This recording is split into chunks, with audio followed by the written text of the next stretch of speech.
Desde hace unos 2 días, el compa Omar, a quien todos ustedes conocen de allá de Xochimilco, me compartió este comunicado que está firmado por una organización que se acaba de consolidar entre todos los pueblos y barrios originarios de la Ciudad de México, que me parece algo muy interesante y muy importante, en la que cuentan en este comunicado, cuentan un poco de su historia, un poco de su lucha, un poco de sus problemas y también cómo están enfrentando el día de hoy la pandemia por coronavirus que, atraviesa todo el mundo. Y la necesidad sobre todo de la organización, como ellos lo están haciendo, la organización desde abajo. Y también hacen mención sobre esta urgencia de crear una comunicación desde abajo, porque lo que está pasando arriba en el gobierno simplemente no está dando resultados.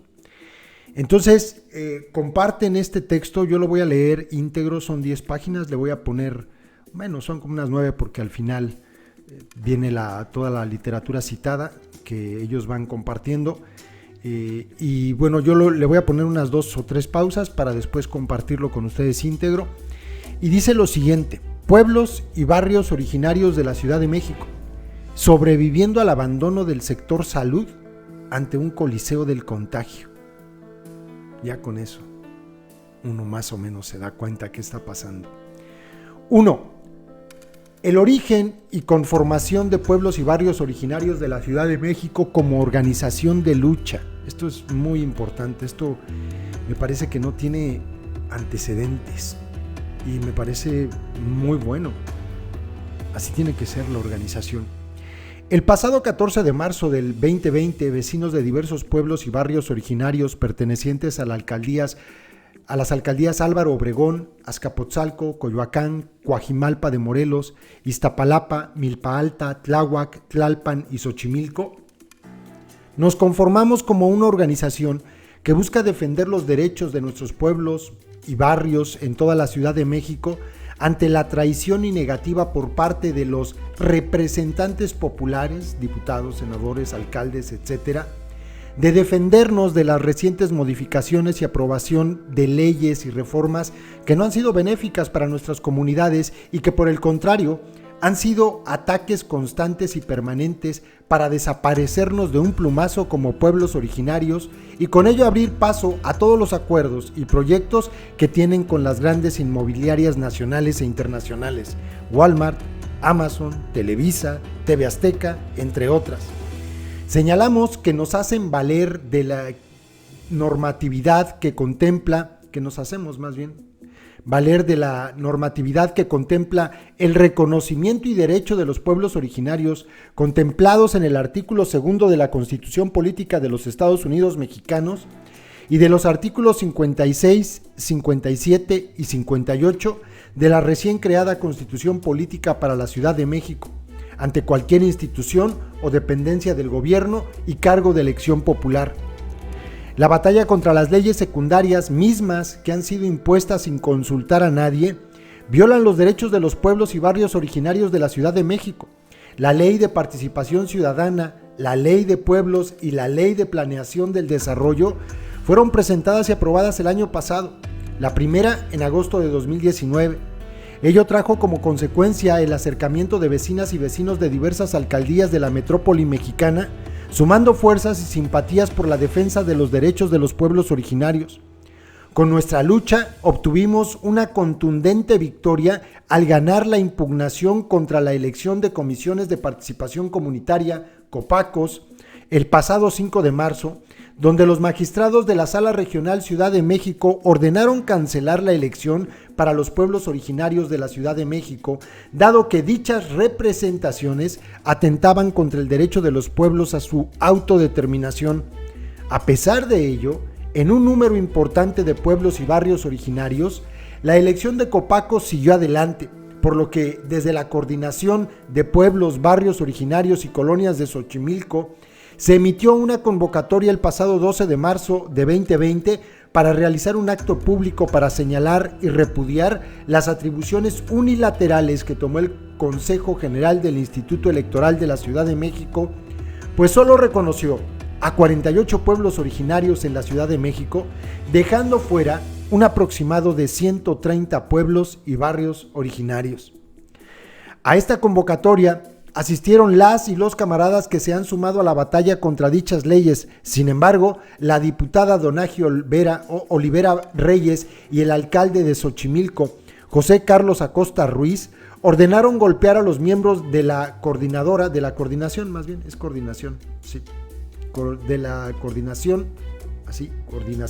de pueblos, barrios originarios y colonias de Xochimilco, a través de un grupo de golpeadores, especialmente al abogado defensor de los pueblos de Xochimilco, el licenciado Alejandro Velázquez Zúñiga, y al ingeniero Omar Dazaef Salazar, también miembro de la coordinación.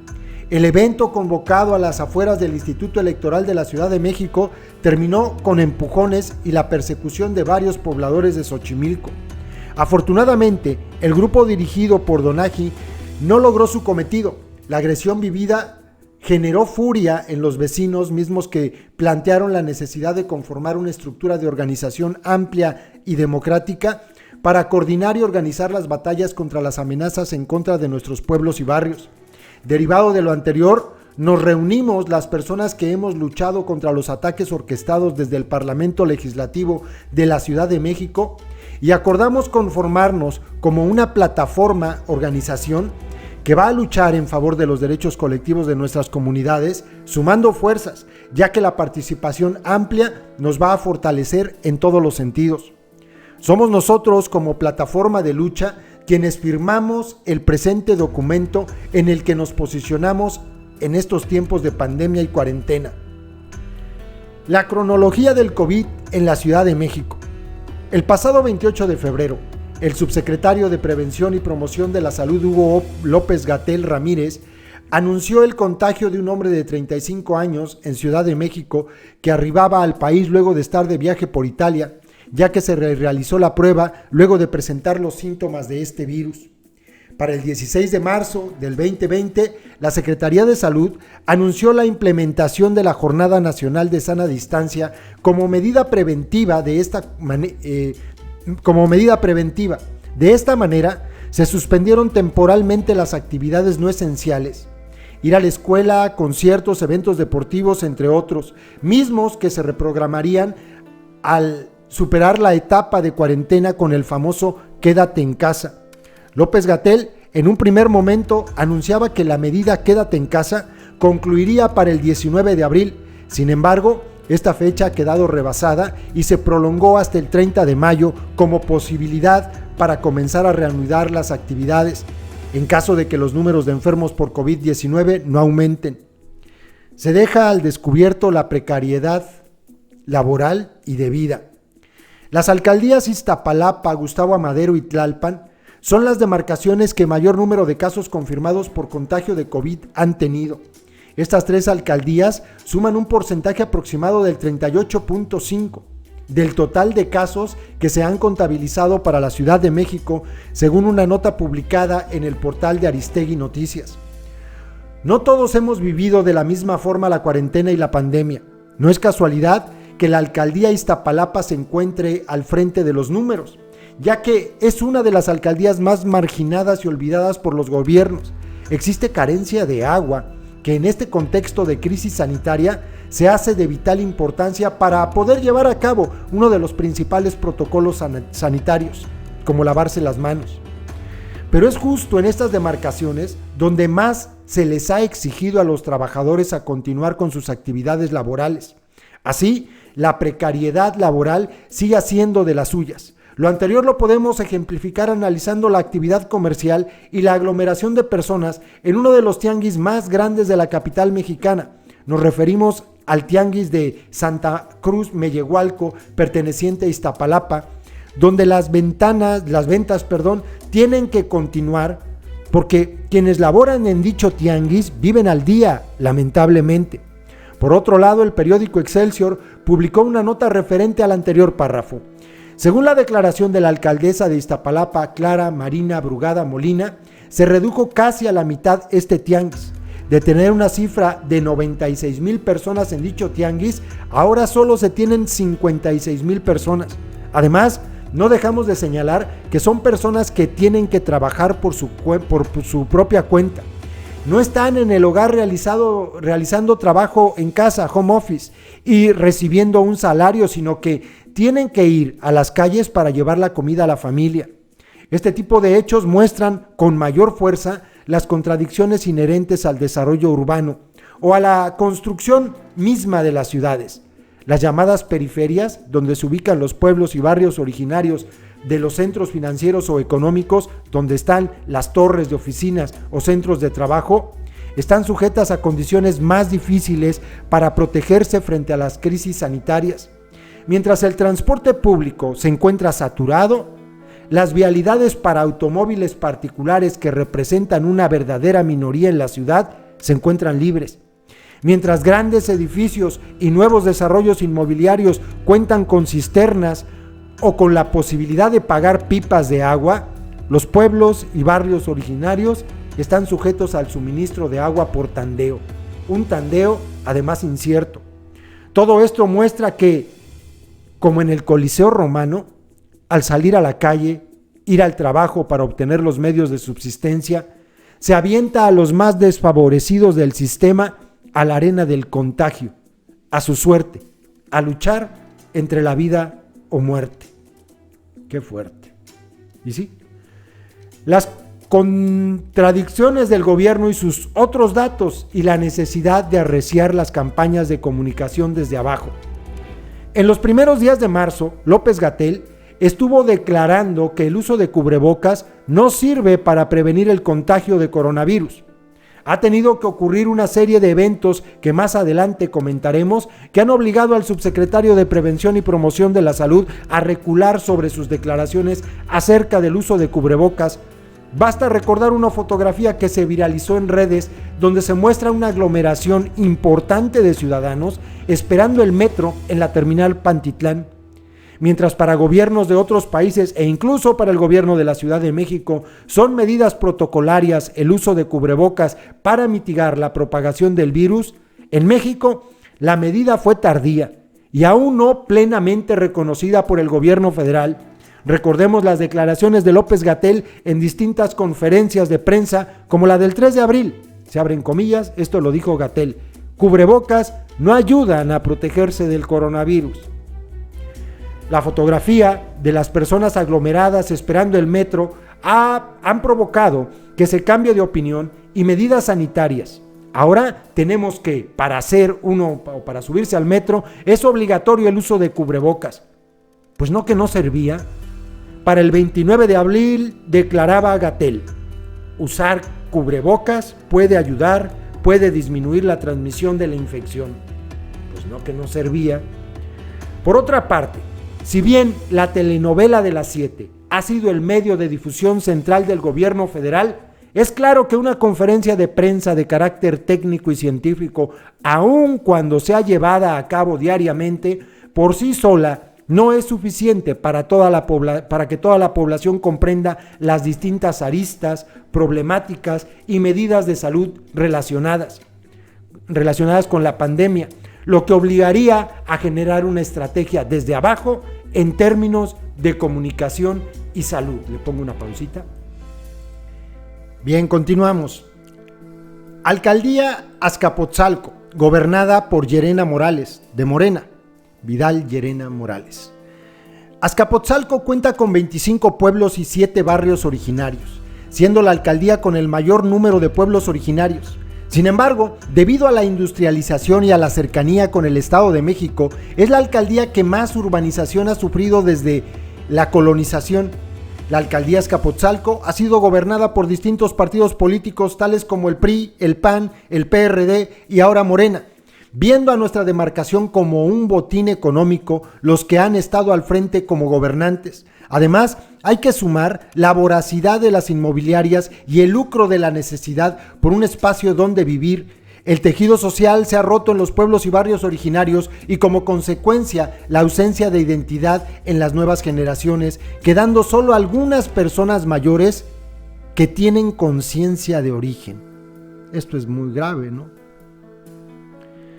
La inversión económica canalizada en megaobras sin considerar la destrucción al patrimonio cultural, no se entiende si no es por los acuerdos y negocios que se tienen con las grandes empresas inmobiliarias.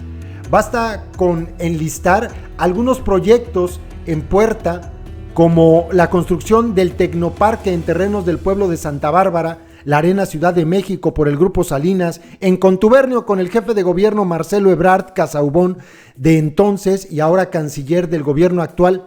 La intentona de modificar el mayor espacio verde que tiene el norte de Azcapotzalco en convertirlo en un centro de entretenimiento llamado Foro Estadio Azcapotzalco, del cual los pueblos, barrios originarios y colonias de Azcapotzalco, con una gran movilización, impedimos. No así, desgraciadamente, con la Arena Ciudad de México. Según la Gaceta Oficial de la Ciudad de México, publicada el 12 de agosto de 2016, Azcapotzalco tiene reconocidos 25 pueblos y 7 barrios originarios, reconocidas hasta el periodo donde gobernó Pablo Moctezuma Barragán. Sin embargo, el actual alcalde se ha hecho ojo de hormiga para reconocer este derecho y, por consecuencia, los derechos contenidos en la nueva Constitución de la Ciudad de México, 57, 58 y 59, se ven mermados. Llerenas Morales desconoce los derechos de los pueblos y barrios originarios al atentar con la autonomía y autodeterminación de nuestras comunidades, y por el contrario promueve la dependencia al gobierno de Claudia Sheinbaum por medio de los comités vecinales, ahora llamados Comités de Participación Comunitarias, COPACOS, atentando y atropellando de nueva cuenta los derechos de los pueblos. Al igual que en otras alcaldías, Azcapotzalco tiene un gobernante de Morena que antes fue del PRD, y por lo mismo las bases y las viejas estructuras y las viejas costumbres siguen imperando, y para coronar sus acciones, la destrucción de banquetas y espacios que no era necesario, conflictuando la circulación y la movilidad, siendo la única manera de borrar lo que el anterior delegado mejoró en su gestión. En Azcapotzalco, como en otros lugares, se aprecia el deterioro en el ambiente físico y una tensa calma en las calles, lo cual se refleja en el incremento de la inseguridad pública y la poca atención a los llamados de auxilio ante los constantes asaltos a mano armada. Azcapotzalco, ante la pandemia hasta el día de hoy, y según estadísticas que presenta el portal mexico.as.com en su nota Mapa y casos de coronavirus en Ciudad de México por alcaldía, hoy 13 de mayo, tiene 45 fallecimientos, 130 infectados activos, 500 infectados acumulados y 260 recuperados. Esto debe haberse triplicado al día de hoy, indudablemente, ¿no? Y bueno, ya sabemos, además del subregistro.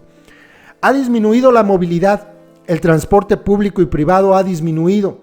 Algunos locales han cerrado, los deportivos se encuentran cerrados y ahora los mercados y tianguis. El desempleo sin goce de sueldo y sin el apoyo de las instituciones son el pan de cada día. Todo lo anterior ha golpeado al sector más vulnerable, sobre todo en el sector informal y en los pequeños negocios. Denunciamos que el alcalde Vidal Llerenas ha determinado hacer uso del Deportivo Reynosa Azcapotzalco como refugio temporal para personas en situación de calle, en tanto den por terminada la cuarentena, particularmente en el pueblo originario de Santa Bárbara, Tetlanmán, Yopico, perteneciente a la demarcación Azcapotzalco. Estamos con la firme convicción de continuar con nuestra participación en la organización de pueblos y barrios originarios de la Ciudad de México. Alcaldía Coajimalpa de Morelos, gobernada por Adrián Rubalcaba Suárez, del PRI.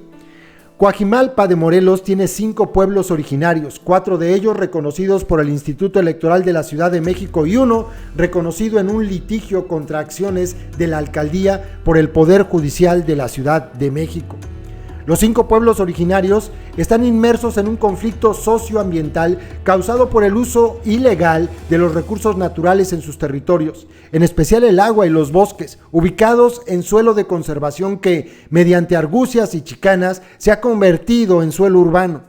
La actividad inmobiliaria, con la especulación que trae aparejada, ha transformado el espacio público, las vialidades, los sistemas de transporte público y las actividades económicas tradicionales, desplazando crecientes cantidades de mano de obra a la construcción y los servicios en la economía formal e informal. Empleos las más de las veces mal pagados, sin prestaciones de ninguna clase. El pueblo se ha empobrecido, la situación ha sido aprovechada por los políticos que desde diferentes partidos han utilizado el asistencialismo, la cooptación y el uso de los llamados programas sociales para ganar elecciones, aunque con un mínimo de votos. Actualmente la alcaldía es la única de la Ciudad de México gobernada por el PRI en la persona de Adrián Rubalcaba, quien, habiendo sido militante del PRD y del Verde Ecologista, ha estado en el grupo gobernante de Coajimalpa de Morelos desde al menos 12 años, pasando de funcionario en la burocracia a delegado, a diputado y ahora a alcalde. Gobiernos legales, pero no legítimos, que sin embargo les han servido a los negocios inmobiliarios incondicionalmente, en tanto que no han respondido a las demandas de seguridad, servicios de agua, regulación de transporte público, impulso a las actividades culturales, limpieza y recolección de basura, trámites y permisos de las atribuciones de la alcaldía, etcétera, que demandan los ciudadanos.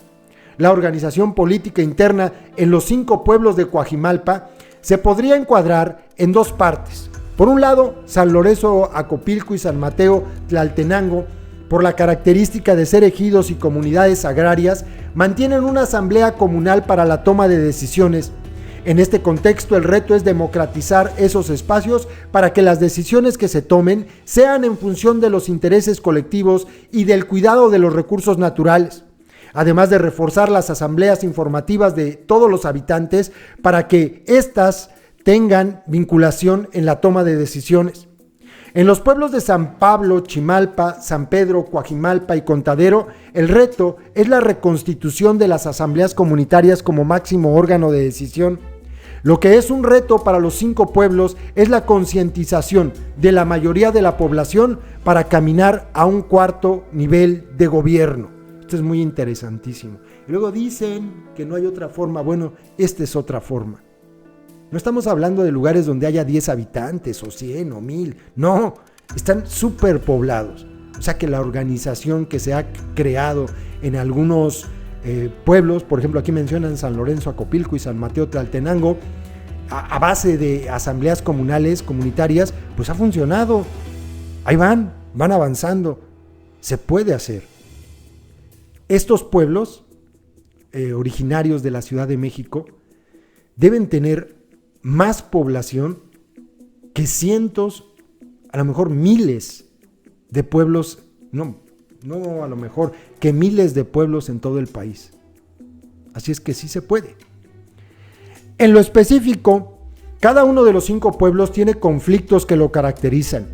El Contadero, además de su reconocimiento explícito como pueblo originario, tiene aún pendiente la resolución definitiva del amparo contra los actos de la autoridad en relación con la construcción de un hospital que, más que resolver problemas de salud pública, se propuso para facilitar, con nuevas vialidades supuestamente requeridas para su operación, la urbanización de predios de grupos de inversionistas muy poderosos.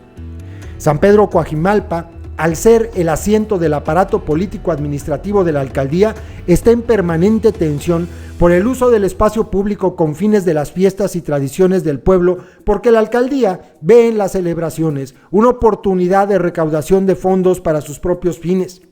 Estas situaciones muchas veces han llevado a que los alcaldes, más bien a que los grupos electos como responsables de las fiestas y tradiciones, sean cooptados por la alcaldía con diversos apoyos a fin de que acepten las condiciones que la alcaldía impone en el uso del espacio público y aún en los alcances de las fiestas.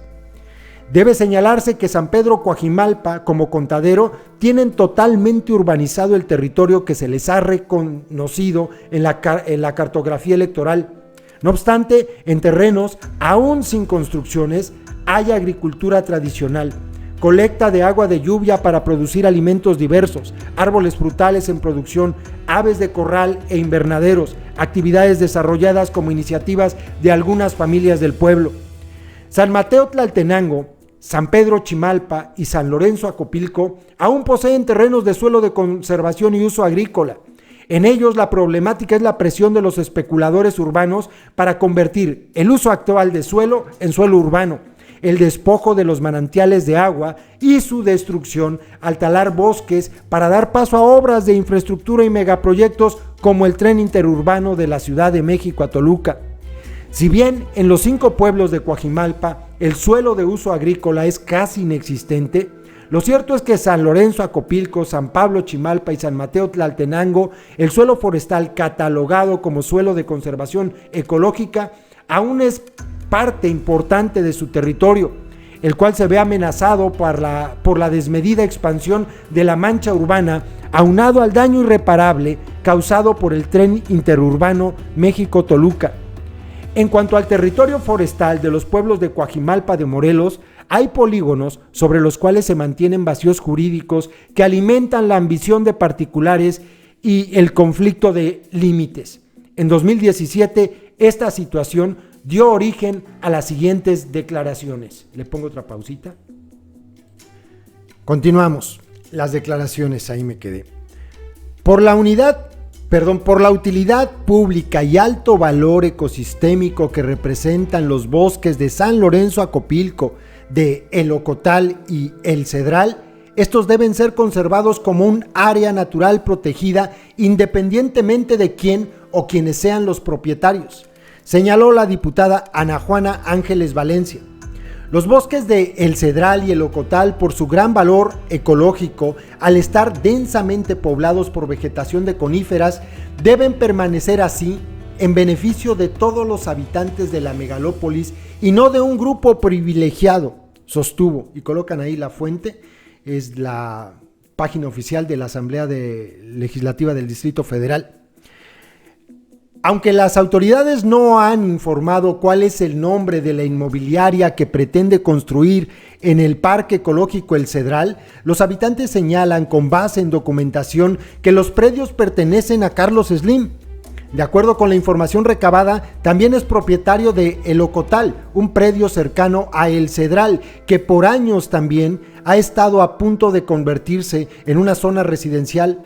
El valor de estos parajes consiste en encontrarse cerca de zonas exclusivas como Santa Fe y a la vez conectados a través de vialidades con interlomas en el Estado de México y ser un punto estratégico para llegar a Toluca. Y colocan ahí otra fuente.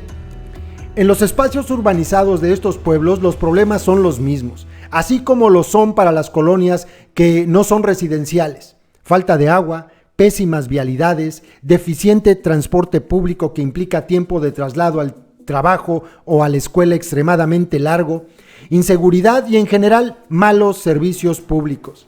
En este contexto se da la pandemia del COVID-19, que expertos de todo el mundo han señalado como resultado de, inciso A, los desequilibrios que se le han causado a la naturaleza, B, la enfermedad que padece la Tierra manifiesta en el cambio climático, las sucesivas pandemias ya vividas, así como las que aún hay riesgo de vivir, reclaman cambios profundos en todos los ámbitos, sean económicos, sociales, políticos, culturales.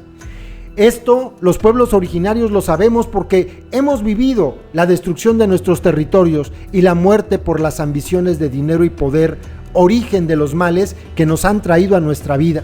Por esto, la pandemia para nosotros es razón y oportunidad para el cambio. En la alcaldía se reportan 23 casos de COVID-19 confirmados al 16 de mayo. En estos casos no hay ninguna persona que se considere indígena o que hable alguna lengua indígena. Destacamos que en toda la Ciudad de México hay 354 registradas como pacientes indígenas que se presentaron a los servicios de salud con sospecha de tener el COVID-19. Coloca también la fuente, que son datos de la propia Ciudad de México. No obstante esto, a mediados de abril, el alcalde protagonizó actos de autoritarismo en San Pedro Coajimalpa, usando la fuerza pública y las alarmas sísmicas para desalojar con violencia las calles del centro donde se localizan los diferentes comercios y servicios necesarios para la vida cotidiana de la población. Ahora está en campaña para buscar su reelección repartiendo despensas a los que seleccionan como los más necesitados, así como ofreciendo transporte gratuito a trabajadores de la salud. En poco más de un mes es posible que se levanten las medidas que la emergencia sanitaria ha requerido y la población se enfrente a un ambiente de incertidumbre porque no se sabe qué es lo que se necesitará cambiar para no seguir haciendo más de lo mismo, Sin embargo, nosotros, al organizarnos como una coordinadora de pueblos y barrios originarios de la Ciudad de México, tenemos claro que el primer cambio es consolidar esta organización en la que nos unimos todos los pueblos originarios para autodeterminar nuestro destino, para defender nuestros territorios, para ejercer nuestros derechos humanos, políticos, culturales, para aportar nuestros saberes y experiencias de vida comunitaria a construir entre todos un futuro mejor. Por ello, habremos de empezar por darle continuidad a la lucha que venimos dando para cambiar las leyes secundarias de pueblos indígenas, de planeación, de participación ciudadana, que atentan contra nuestros derechos básicos consagrados en la Constitución de la Ciudad de México. Alcaldía Xochimilco, gobernada por José Carlos Acosta Ruiz de Morena. Dentro del contexto de la pandemia, hasta el 28 de abril, según la nota publicada por Uno TV, se señala un estimado de más de 200 personas contagiadas para Xochimilco. Pero en la alcaldía Xochimilco, al igual que otras, no se están asumiendo las medidas protocolarias para evitar la propagación del COVID-19. Los habitantes siguen aglomerándose en el centro de Xochimilco y otras zonas. Recientemente recibimos denuncias en nuestras páginas de Facebook donde los vecinos comentaban el cierre arbitrario de sus establecimientos sin siquiera señalar cuáles fueron las faltas cometidas para realizar dicha acción. No pasó mucho tiempo para que se deparara la corrupción una vez más en la administración de José Carlos, ya que sus empleados están extorsionando y cobrando derecho de piso para que los establecimientos vuelvan a operar. Los comerciantes ambulantes y los establecidos en los dos mercados del centro de Xochimilco y sus alrededores han denunciado que ha ido en aumento la cuota para poder continuar ejerciendo el comercio y están cobrando de 4,000 a 8,000 pesos por retirar los sellos de clausura. Conclusiones. Expuesto lo anterior, consideramos pertinente plantear las siguientes preguntas que nos permitan trabajar a corto y mediano plazos, considerando el impacto económico y político que implica en distintos niveles esta pandemia. Las preguntas, los temas que se imponen son: ¿cuál es la normalidad que queremos recuperar? ¿Queremos regresar a la precariedad laboral y de vida o lucharemos por otras formas? ¿Cómo queremos vivir?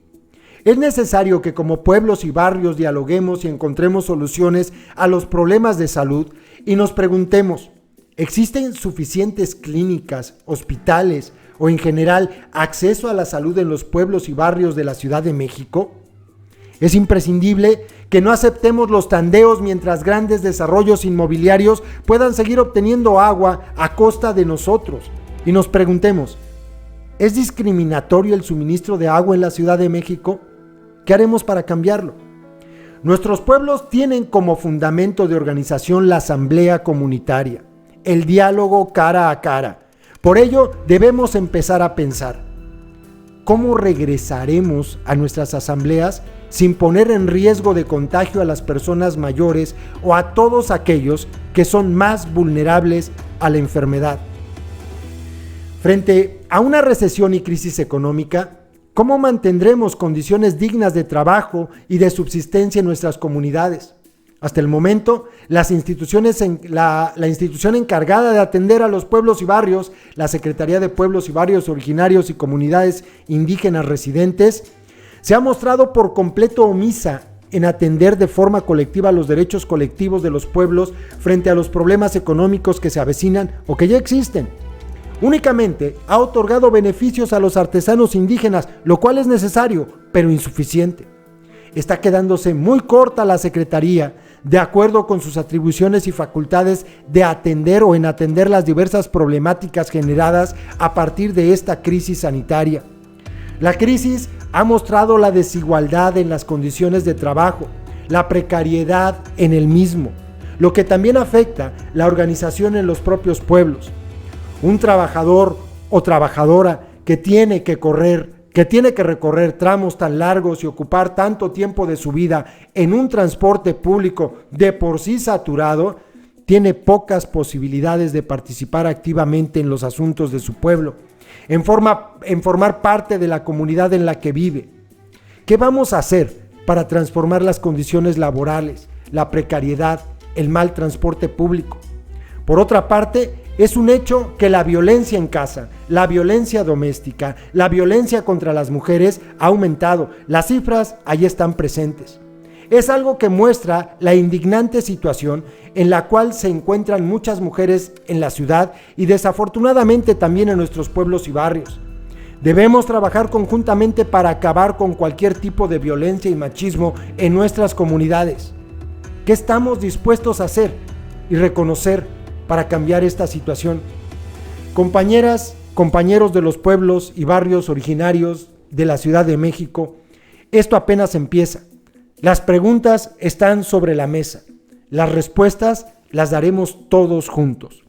Firma Plataforma Organizativa de los Pueblos y Barrios Originarios de la Ciudad de México. Y bueno, colocan aquí la literatura que citaron, la bibliografía, sus fuentes, ¿no? La verdad es que la situación es pues muy grave, es muy triste lo que está ocurriendo en los pueblos de la Ciudad de México, no de ahora, de siempre, pero que se agrava, obviamente, ante pues una situación como la que se está viviendo. La pandemia está causando estragos y la crisis se está viviendo ya. Pero esta es una buena noticia. Los pueblos y barrios originarios de la Ciudad de México se organizan en una plataforma para defenderse. Y eso es una buena noticia. Un abrazo a todos, de verdad.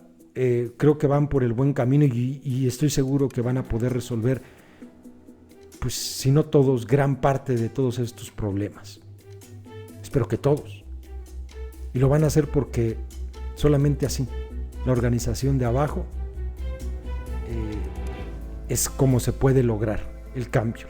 Ahí está, sí se puede. Y estos pueblos de la Ciudad de México lo están demostrando.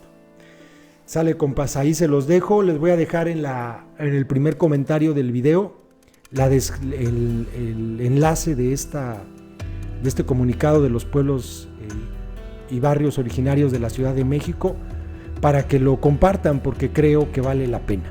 Es un ejemplo de cómo se vive, cómo se plantea y cómo se organiza. Ahí se los dejo.